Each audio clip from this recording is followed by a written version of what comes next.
रियाज माला संगीत साधकों की डोर। सब्सक्राइब करें रियाज माला को तथा कमेंट करें कि आप कौन सी जगह से वीडियो को देख रहे हैं, जिससे आप हमसे जुड़ पाए।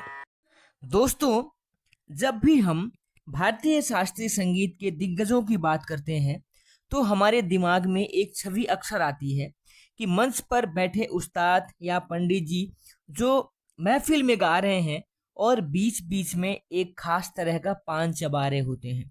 आपने अक्सर सुना होगा कि पान खाने से गला भी खुल जाता है या पान खाने वालों की आवाज में एक अलग ही खनक होती है। लेकिन क्या ये सच है या फिर ये सिर्फ एक मिथक है? दोस्तों, आज के इस वीडियो में हम इसी बात का ऑपरेशन करने वाले हैं। और अगर आप संगीत सीख रहे हैं तो रोज घंटों हारमोनियम पर बैठ करके रियाज करते हैं तो यह वीडियो आपके लिए एक मास्टर क्लास होने वाली है। दोस्तों, आज हम सिर्फ हवा में बात नहीं करेंगे, बल्कि आपको मैं यहाँ पर ऐसे ऐसे एग्जाम्पल्स दे करके और ऐसी ऐसी साइंटिफिक चीज़ों से मैं आपको समझाऊंगा। आयुर्वेद और विज्ञान के नज़रिए से भी समझेंगे कि पान का एक पत्ता आपका गला कैसे खोल सकता है या फिर नहीं खोल सकता है। और सबसे ज़रूरी बात कि एक गायक का पान क्या होता है, उस पान को कैसे खाना है, किस समय पर खाना है। तो एक डायरी और पेन आप ले लीजिए, क्योंकि यहाँ पर आपके सारे डाउट्स क्लियर होने वाले हैं। आज इस सेशन में, इस क्लास में आज बात होगी कि पान के पत्ते का विज्ञान और आयुर्वेद, एक साधक की परेशानी क्या होती है, पान कैसे काम करता है, सिंगर्स वाला पान और नुक्कड़ पान, इन दोनों पान में हम बात करेंगे।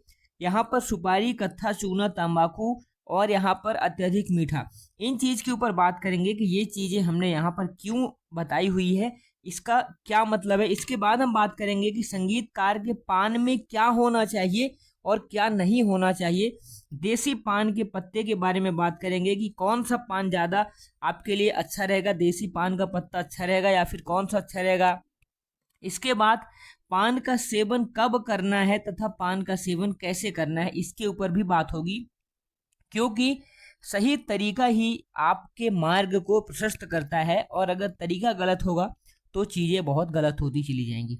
रियाज से ठीक पहले क्या पान खाना है, क्या नहीं खाना है, परफॉर्मेंस के दौरान क्या करना है, सर्दी जुकाम या फिर गला खराब होने पर क्या करना है, और आखिरी में आपको मिलने वाला है एक प्रो टिप। तो दोस्तों, पूरे वीडियो में बने रहिएगा। अगर आपने एक भी पॉइंट मिस किया तो आप बहुत ज़रूरी और बहुत ही इम्पोर्टेंट चीज़ों से आप यहाँ पर दूरी बनाएंगे। तो अब चलिए शुरुआत करते हैं इस वीडियो की। लेकिन उससे पहले एक छोटा सा आपसे निवेदन है कि आप रियाज माला परिवार से जुड़ करके संगीत को सीख रहे हैं तो इस परिवार को बड़ा बनाने की जिम्मेदारी भी आपकी है। तो दोस्तों, इस परिवार को बड़ा बनाने के लिए अगर अभी तक आपने चैनल को सब्सक्राइब नहीं किया है तो अभी सब्सक्राइब कर दीजिए और फिर इस वीडियो को समझने में लग जाइए और कौन सी जगह से जुड़ करके आप वीडियो को देख रहे हैं ये हमें ज़रूर कमेंट में लिख करके बताइए। दोस्तों, सबसे पहले बात करते हैं कि पान के पत्ते का विज्ञान और आयुर्वेद। पान के पत्ते का विज्ञान और आयुर्वेद के अंतर्गत दोस्तों सबसे पहले हम आपको ये समझाते हैं कि पान का पत्ता आखिर करता क्या है। आयुर्वेद में पान के पत्ते को तांबूल कहा गया है और यह वात या कफ नाशक भी होता है।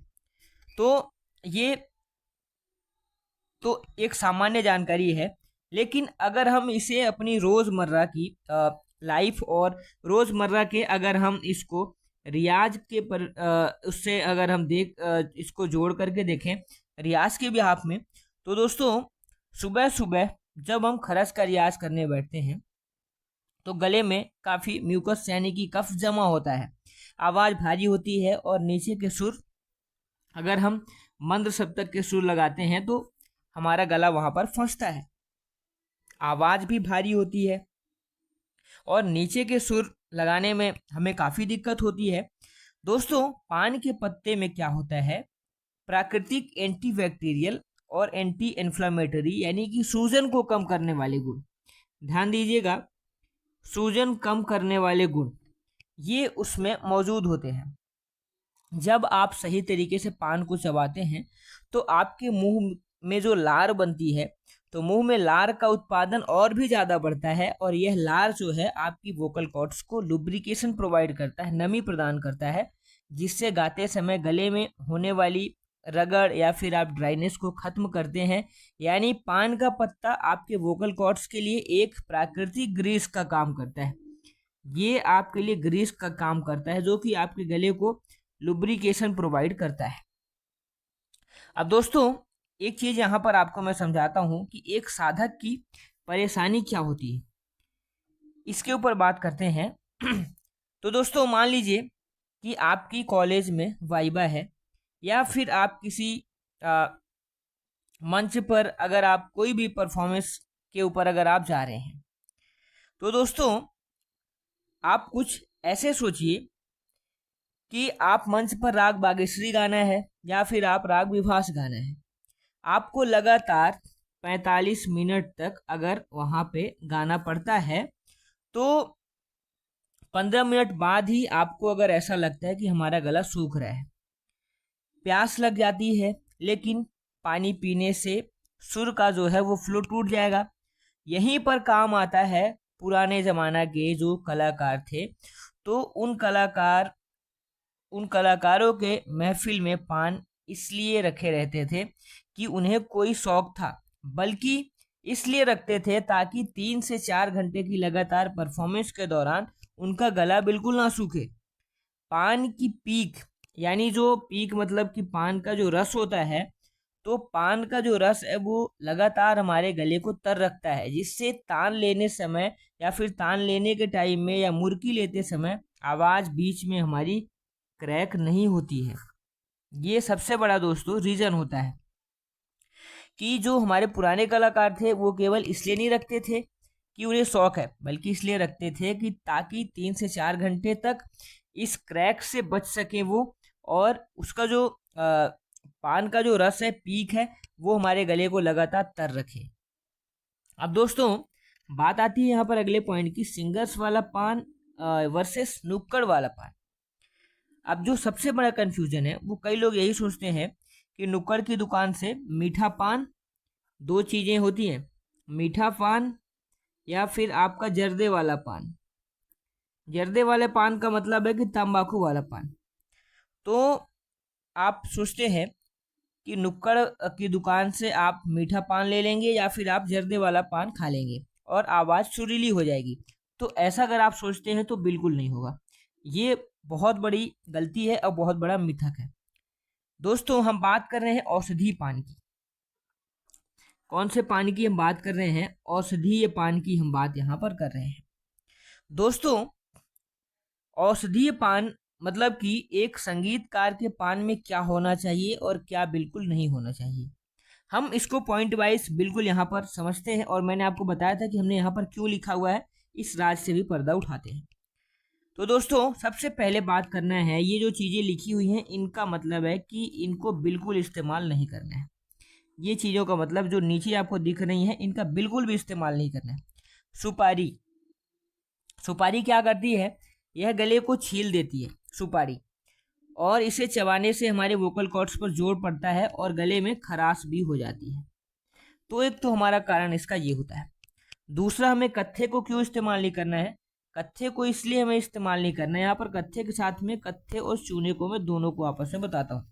कत्था और चूना इसलिए इस्तेमाल नहीं करना है क्योंकि चूना जो है वो गले की नाजुक परत को काट देता है और कत्था जो है वो गले को सुखाता है। एक नाजुक परत को काटता है, दूसरा हमारे गले को सुखाता है, इसलिए हमें इन दोनों के इस्तेमाल से भी बचना है। तीसरा दोस्तों तंबाकू। तंबाकू ये तो आपके लिए बिल्कुल जहर है, तंबाकू या फिर जर्दा। यह आपकी फेफड़ों की जो क्षमता है, ब्रीथ कंट्रोल, जिसको हम बोलते हैं ब्रीथ कंट्रोल, यानी जो गायकी में सबसे ज़्यादा जरूरी होती है उसको खत्म कर देगा। और ये गायकी की जान है ब्रीथ कंट्रोल, इसलिए हमें इसका भी सेवन नहीं करना है। अब बात आती है अत्यधिक मीठा की। यहाँ पर मतलब है कि जो बहुत सारे लोग गुलकंद बहुत ज़्यादा मात्रा में लेते हैं मीठा पान में। तो दोस्तों ज़्यादा मीठा पान जो है, ज़्यादा गुलकंद लेना, ये हमारे गले में कफ बनाता है। तो इसलिए हमें इस चीज़ से भी बचना है और इसको भी हमें इस्तेमाल नहीं करना है। अब बात आती है दोस्तों अगले पॉइंट के ऊपर कि संगीतकार के पान में क्या होना चाहिए और क्या नहीं होना चाहिए की बात तो हो गई, पर क्या होना चाहिए इसकी बात हम करते हैं। दोस्तों सबसे पहले देसी पान का पत्ता, यानी कि बनारसी या फिर मगही पान का पत्ता जो हल्का तीखा हो, को ध्यान दीजिएगा, बनारसी पान या फिर मगही पान जो कि हल्का तीखा होगा, ज्यादा तीखा नहीं होगा, ये पान का पत्ता हमारा रहेगा। अब इसमें क्या रहेगा, इसमें मुलेठी। दोस्तों मुलेठी जो है वो गले की आवाज को मधुर बनाने की सबसे बड़ी औषधि है। तो पान में मुलेठी का एक छोटा सा टुकड़ा या फिर मुलेठी का आप पाउडर भी डाल सकते हैं, इसको पान में डालना है, ये इसको हमें उपयोग करना है। तीसरा जो है यहाँ पर लौंग। लौंग जो है वो कफ को काटता है बिना पहले हमें ये समझिए कि ये कफ को काटता है लौंग, इसलिए हमें इसको इस्तेमाल करना है। और इसके बाद बिना फूल वाली लौंग लेना है। कौन सी लेना है? बिना फूल वाली लौंग। फूल वाली लौंग आपको नहीं इस्तेमाल करनी है। इसके बाद अगला जो है हमें इलायची, और यहाँ पर आप सौंफ भी ऐड कर सकते हैं इलायची के साथ में।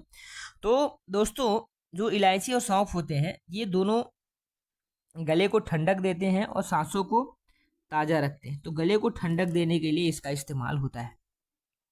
अब पिपरमिंट या फिर कपूर, सिर्फ एक चुटकी की मैं बात कर रहा हूँ। यह जो आपके साइनस और बंद नाक को खोलता है, जिससे रेजोनेंस बेहतर होता है और आवाज़ नाक से नहीं बल्कि नाभि से निकलती है। ध्यान दीजिएगा, एक चुटकी लेना है, एक चुटकी, केवल एक चुटकी।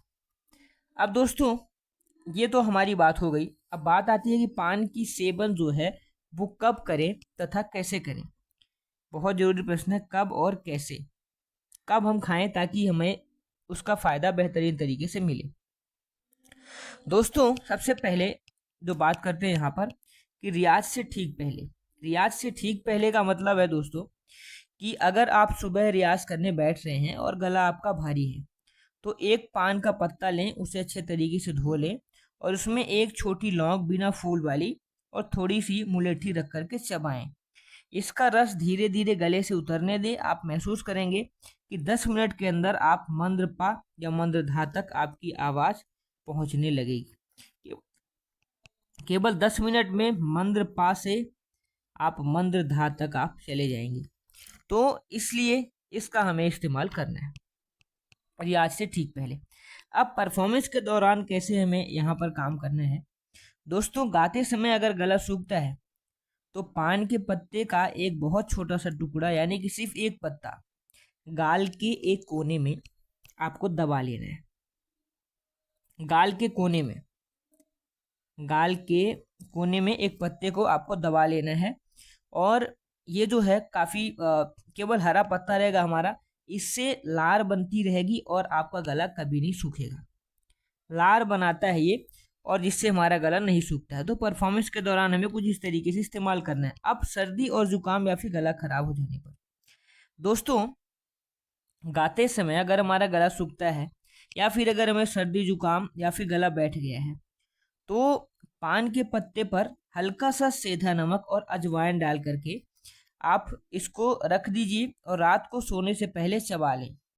केवल ध्यान दीजिएगा, इसको अचानक से पूरा चबा कर ख़त्म नहीं करना है, थोड़ा थोड़ा चबाना है ताकि जो इसका लार है वो हमारे गले तक उतरता रहे और अगली सुबह आपका गला जो है वो काफ़ी हद तक साफ मिलेगा। तो सेंधा नमक प्लस अजवाइन, सेंधा नमक और अजवाइन को आपको इस्तेमाल करना है।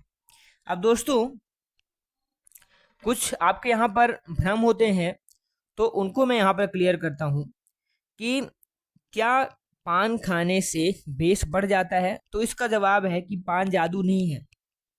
बेस या आवाज़ की गहराई जो है वो आपके रियाज और ओमकार के नाद से बढ़ती है। पान सिर्फ आपके उस रियाज के रास्ते में आने वाली रुकावटों को हटाता है, जैसे कि कफ या ड्राइनेस। तो ये मिथक आपका दूर हुआ। दूसरा जो है प्रश्न होता है कि क्या रोज पान खाना जरूरी है। तो इसका जवाब है कि बिल्कुल जरूरी नहीं है। इसकी आदत मत डालिए, इसे एक टूल या फिर औषधि की तरह केवल इस्तेमाल करें। जब गले में थकान हो या फिर लंबी महफिल हो तभी इसका उपयोग करें। रोजाना आदत डाल कर देंगे तो ये आप के लिए थोड़ा सा खतरनाक होगा, घातक साबित होगा, इसलिए केवल इसको औषधि के रूप में आप लीजिए। एक साधक के लिए ये अच्छा नहीं होता है। तीसरा जो है कि कौन सा पान का पत्ता सबसे अच्छा, तो जो पान का पत्ता होता है वो और मगही देसी और मगही बनारसी, ये पान के पत्ते अच्छे होते हैं क्योंकि इसके पत्ते पतले होते हैं और इनमें रस ज़्यादा होता है। मोटे जो पत्ते होते हैं पान के, उनमें कलकतिया ये जो पान होते हैं वो थोड़ा सा भारी हो सकते हैं। अब दोस्तों, जो मैंने आपको बताया था कि आपको आखिरी में एक प्रो टिप बताऊंगा। दोस्तों, प्रो टिप ये है कि पान का एक पत्ता बेशक आपके गले को खोल सकता है, आवाज में चमक भी ला सकता है, लेकिन सुरों की पक्की समझ और गायकी का ठहराव सिर्फ आपके हारमोनियम के साथ बिताए गए घंटे, आपके तानपुरे के साथ बिताए गए घंटे और जो आपने सुरों के साथ समय बिताया हुआ है वो आपका काम आएगा। गले का स्वास्थ्य बहुत नाजुक होता है, इसलिए अपने शरीर और अपनी आवाज की प्रकृति को समझें। अगर आपको मुलेठी या पान से एलर्जी है तो इसका प्रयोग ना करें, गुनगुना पानी भी उतना ही बेहतरीन काम करता है। दोस्तों, अब ये सारी चीज़ अगर आपको समझ में आई हो तो आप हमें कमेंट में, अगर आज से ही इस चीज़ को फॉलो करेंगे, सारी चीज़ें समझ गई है, तो हमें यहाँ पर कमेंट में फॉलो जरूर लिखें। अगर चीज़ों को आपने समझा है तभी मैं समझूंगा कि आप संगीत के प्रति कितने सजग हैं। और अगर इस चीज़ को आप समझ गए हैं, आज से फॉलो करना चाहते हैं, तो कमेंट में ज़रूर हमें यहाँ पर फॉलो लिखेंगे। अगर आपको ये वीडियो, डिटेल्ड वीडियो और ये जानकारी काफ़ी पसंद आई हो तो वीडियो को लाइक ज़रूर करें। मुझे कमेंट्स में बताएं कि कभी गाते समय पान का इस्तेमाल आपने किया है, या फिर किया है तो कैसा अनुभव रहा है। और हाँ, भारतीय शास्त्रीय संगीत और रियाज के सही तरीके और वोकल ट्रेनिंग के लिए, ऐसे ही डीप और साइंटिफिक वीडियो के लिए रियाज माला चैनल को सब्सक्राइब करना बिल्कुल ना भूलें। मिलते हैं अगले वीडियो में एक नए विषय के साथ। तब तक के लिए रियाज करते रहिए और सुरों में खोए रहिए। नमस्कार, धन्यवाद, थैंक्स फॉर वॉचिंग।